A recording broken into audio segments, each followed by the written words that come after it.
Yes, good morning, students. Now, after measurement of angle, we have a start. Another one, that is the trigonometric function or a circular function. So, in circular function, we have know about the rotation of the angle in a quadrant. या यूं कहें कि circular function में हम लोग अपने quadrant के rotation का कंसेप्ट को हम लोगों ने सीखा था. इसके बाद जो हमारे इंपॉर्टेंट हैं वो ये हैं कि trigonometrical function of sum and difference of the number, ये सीखेंगे. अब प्रश्न ये है कि ये सीखने से हमको अपने मैथमेटिक्स में क्या हेल्प होगा. तो मैं आपको बता दूं, इससे हमें 15 के मल्टीपल एंगल निकालने में बेनिफिट होगा. फॉर एग्जाम्पल 15 का मल्टीपल है 15, 30 यू नो वेरी वेल, 45 का वैल्यू जानते हैं, 60 का भी जानते हैं, 90 का भी जानते हैं. After 105, after 120. आप 15 ऐड करते चले जाओ तो वो वैल्यू आपको निकालने में सुविधा होगा. अब आपके मन में एक प्रश्न भी आ रहा होगा कि क्या हम इसको किसी दूसरे मेथड से निकाल सकते थे या नहीं निकाल सकते थे.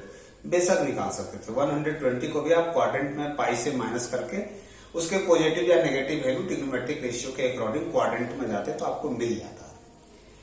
लेकिन अगर मैं कहूं साइन 15 डिग्री, डायरेक्टली अगर आपको मैं कहूं कि you have to find out the value of sine 15 degree, अगर आपको साइन 15 डिग्री का वैल्यू निकालना है तो ऐसा मेरा मानना है कि वैसे केसेस में आप बिना इस सम और डिफरेंस के निकाल नहीं पाएंगे. तो इस सम और डिफरेंस में ये जो फॉर्मूला है मैंने आपको लिखा है, इसकी डेरिवेशन आपको सीबीएसई में कहीं भी नहीं पूछी जाएगी, क्योंकि डेरिवेशन सीबीएसई में नहीं है. अगर आपके मन में ये भी आ रहा होगा कि ये डिराइव कहां से हुआ, तो मैं आपको बता दूं कि इसका डिराइव फॉर्मूला जो है वो cos x प्लस वाई है. cos x प्लस वाई को हम लोग अपने क्वाड्रेंट में रोटेट करके निकालते हैं. उस cos x प्लस वाई के मदद से साइन निकालते हैं, और जैसे ही साइन और cos निकलता है तो tan निकलता है, और tan निकलता है तो रेसिप्रोकल करके cot एक्सेट्रा एक्सेट्रा एक्सेट्रा. ये निकालने का इसका विधि है या तरीका है या स्टाइल है. इस ट्रिग्नोमेट्रिक फंक्शन के सम या डिफरेंस ऑफ नंबर में आपको ये देखना होगा कि कौन से फॉर्मूला को कहां यूज करना है, कब इंप्लीमेंट करना है और किस तरह से इंप्लीमेंट करना है. मैं एक बहुत ही महत्वपूर्ण बात आपको बताना चाह रहा हूं कि अपने ट्रिग्नोमेट्री के प्रश्न में trigonometry is a circular function. Circular का मतलब कहता है कि अगर कोई पॉइंट स्टार्ट ले रहा है तो एक राउंड घूमने के बाद वह उसी पोजीशन पर चला आता है जहां से वह अपना बिगिनिंग किया था. तो सर्कुलर फंक्शन में यह बात आपको ध्यान रखना होगा कि हम किस क्वेश्चन के लिए किस फॉर्मूला को अडॉप्ट करें और उसका इंप्लीमेंटेशन कैसे करें, यह ध्यान रखना है. अगर इसके इंप्लीमेंटेशन में अगर आपको प्रॉब्लम आ जाती है या किसी दूसरे को रखते हैं तो थोड़ी परेशानियां होगी. लेकिन सर्कुलर फंक्शन है, इसलिए हम किसी भी फॉर्मूला से घूम के वहां तक आ सकते हैं. इसके लिए कैलकुलेटिंग बूस्ट आपके पास बहुत अच्छा होना चाहिए, और अगर नहीं है तो कंसेप्ट अच्छी होनी चाहिए कि किस फॉर्मूला को हम कहां यूज कर पा रहे हैं. अब इस सारे फॉर्मूला को हमने आपको ब्लैक बोर्ड पर लिखा है. इन सारे फॉर्मूला को आपको होना चाहिए और इसके सीक्वेंस है आपको समझने के. बहुत कोई खास प्रॉब्लम इसमें नहीं है. मैं इसलिए इन सारी बातों को लिख रहा हूं या आपको बता रहा हूं ताकि आप ये बात समझ सके कि कैसे हम इसको यूज करेंगे या किस प्रकार से हमें करना है. जैसे हमने इस फॉर्मूला को 3 कैटेगरी में आपके लिए डिवाइड किया है, जिसमें नंबर 1 ए कैटेगरी है, नंबर 2 बी है, नंबर 3 सी है. नंबर ए जो कैटेगरी है जिसमें 6 फॉर्मूला है टोटल, 8 फॉर्मूलाज हैं. नंबर बी कैटेगरी में 4, नंबर सी कैटेगरी में 4. तो 8 प्लस 4 12 प्लस 4 16 मीन्स 16 फॉर्मूला है. और इसके पहले जो हमने आपको क्वाड्रेंट का जो कंसेप्ट दिया था वो कंसेप्ट, इतनी बातें समझने के बाद आप ट्रिग्नोमेट्रिकल फंक्शन या सर्कुलर फंक्शन की किसी भी प्रश्न को करने के लिए सक्षम हैं. इसके बाद मैं आपको सिखाऊंगा कि किस प्रकार से हम लोग, अभी हमने आपको मल्टीपल ऑफ 15 डिग्री एंगल के विषय में बात किया है. इसके आगे के लेक्चर या इसके आगे के वीडियो में मैं आपको बताऊंगा कि हम लोग कैसे 18 के मल्टीपल का एंगल को निकालते हैं. That is 18, 36, 54 etcetera, 72, 90 etcetera etcetera etcetera. तो ये सिखाएंगे. तो जब आप 18 के मल्टीपल सीख जाएंगे, जब आप 15 के मल्टीपल सीख जाएंगे, और बहुत सारे एंगल हैं जिनको आप पहले से जानते हैं, इतने एंगल की जानकारी होने के बाद आपके पास ट्रिग्नोमेट्री का एक अच्छा कंसेप्ट खड़ा हो जाएगा या तैयार हो जाएगा। अब जो फॉर्मूला है मैं एक बार इसको लिस्टिंग करता हूं, आप इसको बड़े ध्यान से और गौरपूर्वक देखें। नंबर 1 कैटेगरी में जो पहला फॉर्मूला है उसका नाम है साइन एक्स प्लस वाई। तो जब x और y ध्यान रखेंगे, यह x और y दो एंगल हैं और यह एक साइन फंक्शन है जो ट्रिग्नोमेट्रिक फंक्शन है। इसका फॉर्मूला होता है sine x cos y plus cos x sine y. यहां प्लस है तो बीच में भी आप प्लस रखेंगे और ये अल्टरनेट जाएगा। अल्टरनेट मीन साइन के बाद कॉस, कॉस के बाद साइन, ऐसा आता है। Similarly sine x minus y में सेम रहेगा, क्योंकि यहां माइनस है तो यहां माइनस करना होगा। अगर कॉस की बात करें तो कॉस में याद रखने का तरीका है, दोनों कॉस होता है और दोनों साइन होता है। इसके अल्टरनेट होते हैं, अगर ये प्लस है तो ये माइनस होगा और ये अगर माइनस है तो ये प्लस हो जाता है। सो कॉस, ये डेरिवेशन में आपको मिलेगा, डेरिवेशन में आपको नहीं बताया हूं। Cos x plus y cos x cos y minus sine x sine y, cos x minus y cos x cos y plus sine x sine Y.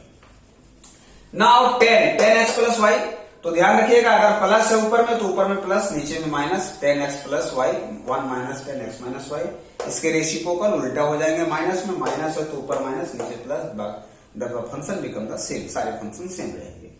Cot x plus y में cot x cot y minus 1 cot x plus Y.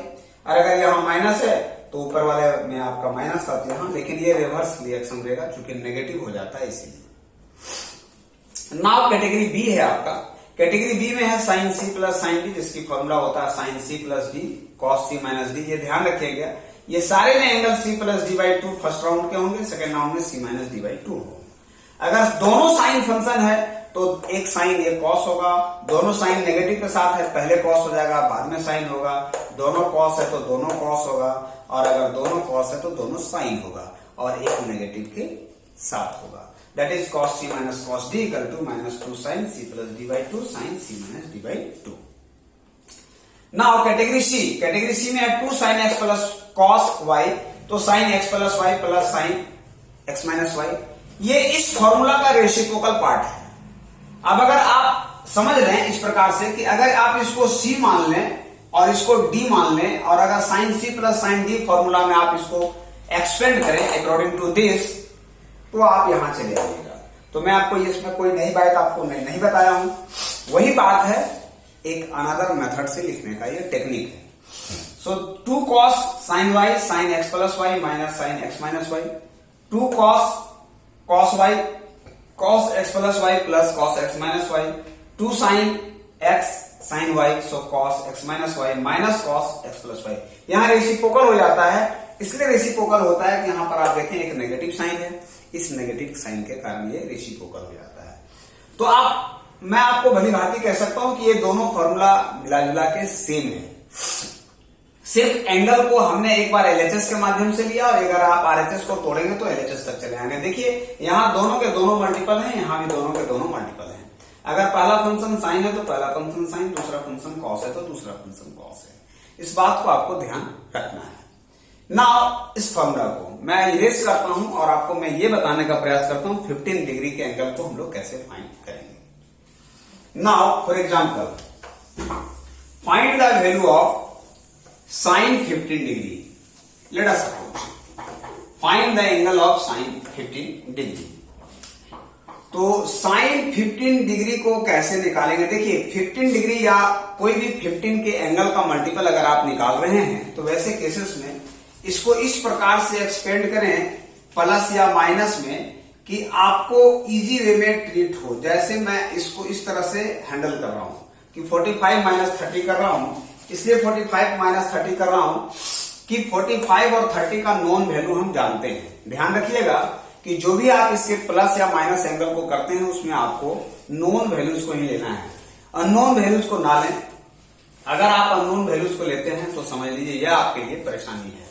For example suppose कीजिए कि मैं इस angle को 40 degree यहां कर देता तो हमको यहां मजबूरी में 25 डिग्री करना पड़ता माइनस, और ना हम 40 का वैल्यू जानते हैं ना 25 का वैल्यू जानते हैं। तो अपने प्रश्नों को खुद ना उलझें, इस बात का ध्यान रखना है। अब देखिए अगर आप इसको x माने और इसको y माने तो वैसे केसेस में ये साइन x माइनस वाई का फॉर्मूला में आ जाएगा, और इसको आप लिख सकते हैं साइन x, और क्या होता है कॉस y बीच का minus cos x into sine y। तो आप इसको एक्सपेंड कीजिए इस फॉर्मूला के हिसाब से, ये क्या हो जाएगा sine 45 cos 30 degree minus cos 45 degree और साइन 30 डिग्री। तो 45 का वैल्यू 1/√2, cos 30 का वैल्यू मैं समझता हूं कि आप जानते होंगे √3/2, ये होता है √2 और इसका होता है 1/√2। तो जरा देखिए √3 माइनस 1/2√2, ये वैल्यू हो जाएगा साइन 15 डिग्री का। लेकिन अगर आप cos 15 डिग्री का निकालना चाहते हैं तो फिर cos 15 डिग्री के लिए आपको ले जाना होगा cos 45 माइनस 30 डिग्री, और ये फॉर्मूला में टूट जाएगा cos 45 cos 30 डिग्री। हमने आपको बताया है कि अगर यहाँ माइनस हो तो यहाँ आपको प्लस लेना है, और ये हो जाएगा आपका साइन 45 डिग्री और ये हो जाएगा साइन 30 डिग्री। सो जैसा कि पता है आपको 1/√2 और ये हो जाएगा √3/2 प्लस 1/√2 और ये हो जाएगा 1/2, ओवरऑल वैल्यू √3 प्लस 1/2√2। इस तरह से आप इन सारे वैल्यू को निकाल सकते हैं। इसके बाद मैं आपको और सारे प्रश्नों को बताऊंगा, जैसे इसके सीरीज में बहुत सारे आते हैं, जैसे साइन 75 डिग्री निकाल सकते हैं, cos 75, tan 75, cot 75, etc। Suppose कीजिए हमने आपको बताया साइन 15, cos 15 ... etc। तो हर एक का आप निकाल सकते हैं, जैसे sine 105 degree, cos 105 degree ... etc। हर का 6 रेशियो में निकलेगा। इसके आगे के वीडियो में आपको और प्रश्नों के साथ आएंगे, तब तक के लिए